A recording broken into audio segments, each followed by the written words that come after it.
ওম নমো ভগবতে বাসুদেবায়। ওম নমো ভগবতে বাসুদেবায়। ওম নমো ভগবতে বাসুদেবায়। ক্ষেত্র ক্ষেত্রজ্ঞয় ইবম অন্তরম জ্ঞান চক্ষুষা ভূত প্রকৃতি মুখ্যম চ যে বিদুঃ জানতি তে পরম।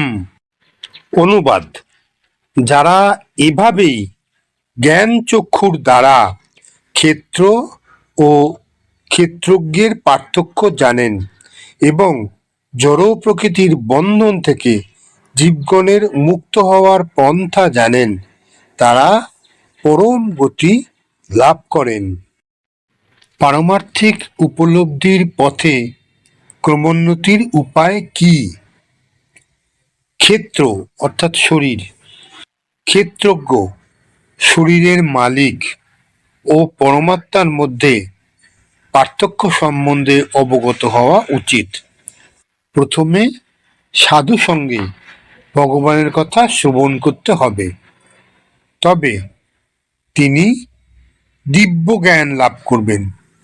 সদ্গুরুর আশ্রয়ে তিনি জড় ও চেতনের পার্থক্য নিরূপণ করতে সমর্থ হন এবং সেইটি হচ্ছে তার পারমার্থিক উপলব্ধির পথে ক্রমোন্নতির উপায়।